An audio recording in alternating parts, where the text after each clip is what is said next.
Myra story सफ़र channel में आपका स्वागत है। हमारी आज की कहानी है एक कलेक्टर की। अचानक कलेक्टर राजू की गाड़ी चाय वाले की दुकान के सामने आकर रुकी।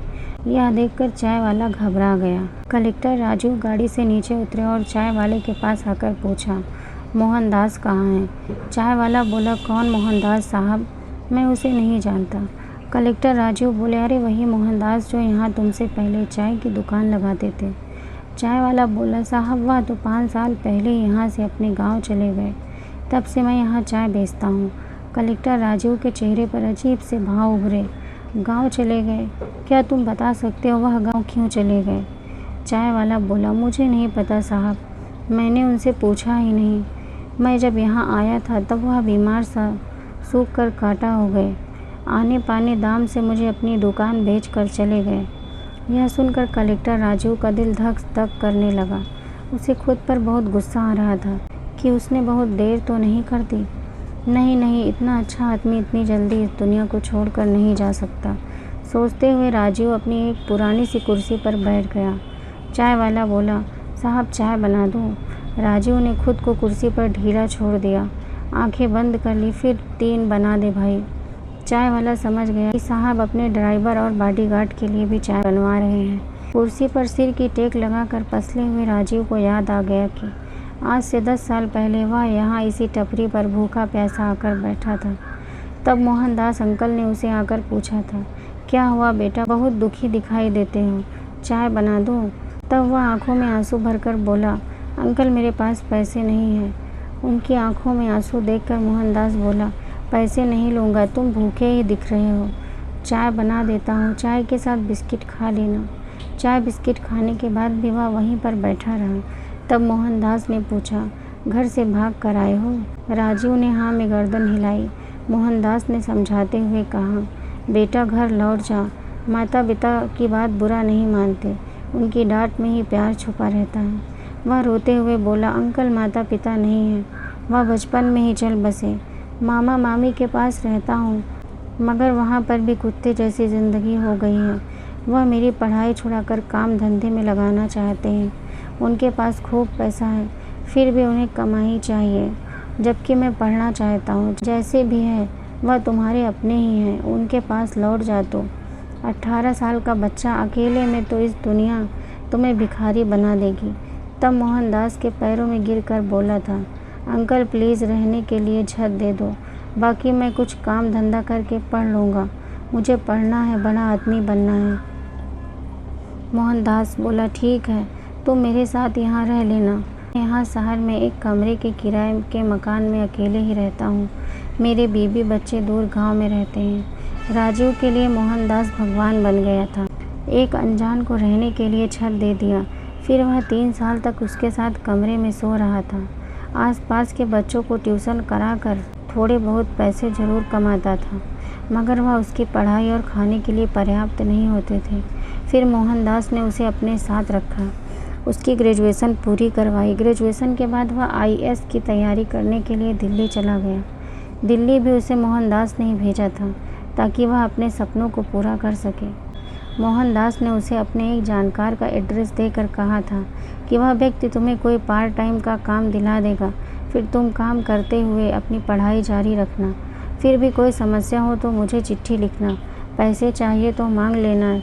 याद रखना अब तुम्हें बड़ा आदमी बनकर ही लौटना है।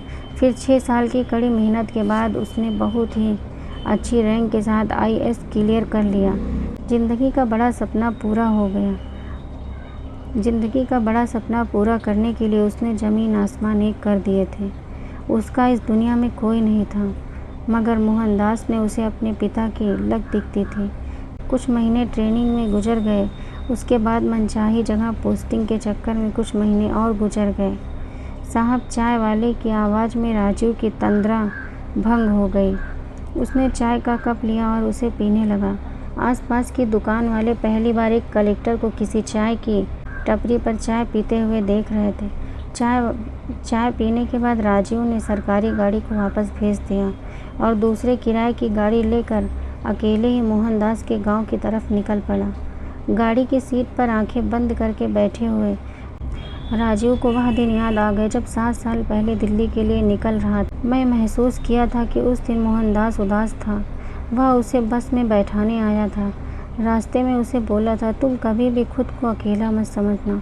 राजीव बेटा, तू जानता है मेरा कोई बेटा नहीं है। समझ लेना तू ही मेरा बेटा है। और घर में तेरी माँ भी है, वहाँ तेरे बारे में सब कुछ जानती हैं। तुझे देखने के लिए तेरी राह आती हैं। तेरी 2 बहनें भी हैं, रीना और सीमा। सीमा अब 15 साल की हो गई और रीना 13 साल की हो गई। दोनों तुझे राखी बांधने के लिए तुम्हारा इंतज़ार करती हैं। एक तू ही है जो मेरे साथ गाँव नहीं जाता, वरना सब तेरा इंतज़ार करते हैं। जवाब में वह इतना भी बोला था, अंकल मैं वादा करता हूँ मैं कामयाब होकर ही लौटूंगा। उसी दिन माँ से मिलूंगा और बहनों से राखी बंधवाऊंगा। उन्हें बोलना मैं एक दिन ज़रूर लौटूंगा। इतना कहकर वह ट्रेन में बैठ गया। जब ट्रेन चलने लगी तब मोहनदास खिड़की के सहारे दौड़ते हुए आया और बोला, बेटा तेरे बैग में टिफ़िन डाल दिया है, भूख लगे तो खाना खा लेना। याद करते हुए राजू की आंखों में आंसू बहने लगे। वह उसकी इतनी फिक्र करते थे और मैं उन्हें एक चिट्ठी भी नहीं लिख पाया। कितना स्वार्थी हो गया था। मैं एक बड़ा आदमी बनने के लिए अंधा हो गया था। मैं वह मोहनदास के घर कभी नहीं आया था, मगर गांव का नाम अच्छी तरह से जानता था। गांव पहुंचने के बाद वह लोगों से पूछता हुआ मोहनदास के घर जा पहुंचा। उसने देखा घर में 2 पुराने से कमरे थे। पशुओं के लिए एक टीन शेड बना हुआ था। वह गाड़ी से उतरकर सीधा अंदर चला गया। शाम का समय था। मोहनदास की पत्नी गाय का दूध निकाल रही थी। उसकी बड़ी बेटी बर्तन साफ कर रही थी। दूसरी बेटी आंगन में खटिया पर बैठकर सब्जी काट रही थी। उसे गाड़ी से उतरकर अंदर आते देखा तो दोनों लड़कियां अपना काम छोड़कर खड़ी हो गई। उसकी तरफ देखने लगी। वह चुपचाप आंगन में डाली खटिया पर बैठ गया। फिर बोला, मोहनदास अंकल कहाँ हैं? सीमा बोली, पापा को गुजरे हुए 4 साल से ऊपर हो गए। इतना सुनते ही राजीव को बहुत बड़ा झटका लगा। उसके दिल में दर्द का एक गोला सा उठ गया। मुंह से आवाज़ नहीं निकल रही थी। जिसका डर था वही हुआ। उसने बड़े आदमी बनने पर सबसे ज़्यादा खुश होने वाला आदमी अब इस दुनिया में नहीं था। मोहनदास की छोटी बेटी रीमा भागकर कमरे में गई। वापस आई तो उसके हाथ में एक फ़ोटो थी जिसमें राजीव और मोहनदास खड़े थे। वह कभी फ़ोटो को देखती, कभी राजीव को देखती। फिर ज़ोर से चिल्लाई, राजीव भैया। सीमा भी उसके हाथ से फ़ोटो छीन कर देखने लगी। फिर वह भी चिल्लाई, माँ देखो राजीव भैया आ गए।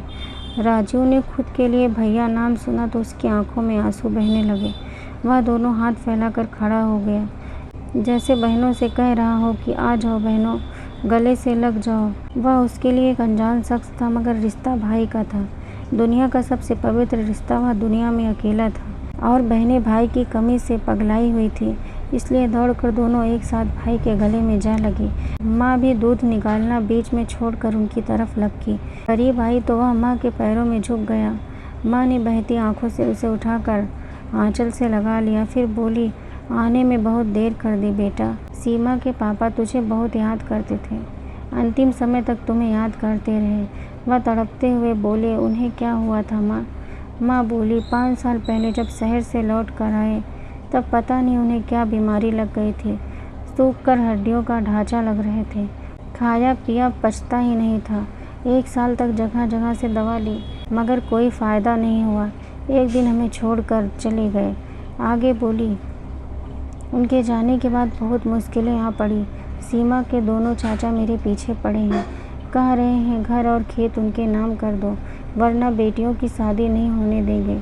पिछले 10 दिनों से तो उन लोगों ने नाक में दम कर रखा है बेटा, और रोज़ धमकी देते हैं कि बेटियों की शादी के बाद तो यह ज़मीन वैसे भी उनकी हो जाएगी।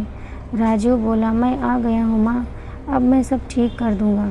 वह भरे गले से बोला, आने में बहुत देर कर दी बेटा। वह भी रोते हुए बोला, बड़ा आदमी बनने के चक्कर में फंस गया था माँ। वह उसके चेहरे पर लाल लड़ाते हुए बोली, बड़ा आदमी बना कि नहीं? बोला, हाँ माँ बन गया हूँ। माँ ने जिज्ञासावश पूछा, थानेदार जितना बड़ा? क्या? वह फिर बोली, तहसीलदार जितना बड़ा? बोला, उससे भी बड़ा। वह मुस्कुराते हुए बोला, उससे भी बड़ा, कलेक्टर बन गया हूँ माँ। सीमा बोली, भैया जिले के सबसे बड़े ऑफिसर बन गए हैं माँ।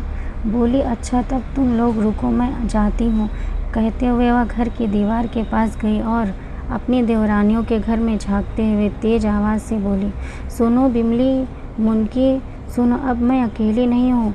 मेरा बेटा आ गया है। तुम्हारा रिश्तेदार थानेदार है ना? मेरा बेटा कलेक्टर है। अब मेरी ज़मीन की तरफ जरा भी बुरी नज़र डाली तो चीर कर रख दूँगी। देवरानियाँ तो वैसे भी दीवार के पास खड़ी होकर सब सुन रही थी। जब सीमा की माँ ने कहा तो डर गई। उसे अब तक जो सैलरी मिली थी वह सारी कमाई माँ के चरणों में रख दी। उसके बाद वह चला गया, मगर वह हर संडे अपने घर आता। उसने वह सारे फ़र्ज़ निभाए जो एक बेटा निभाता है। बहनों की शादी धूमधाम से की, फिर माँ को अपने साथ ले गया। अब माँ बेटे के साथ रहते हुए उसके लिए सुंदर सी लड़की ढूंढ कर उसकी शादी कर देती है। इस स्टोरी को लेकर आपकी क्या राय है? नीचे कमेंट करके हमें ज़रूर बताइएगा। धन्यवाद।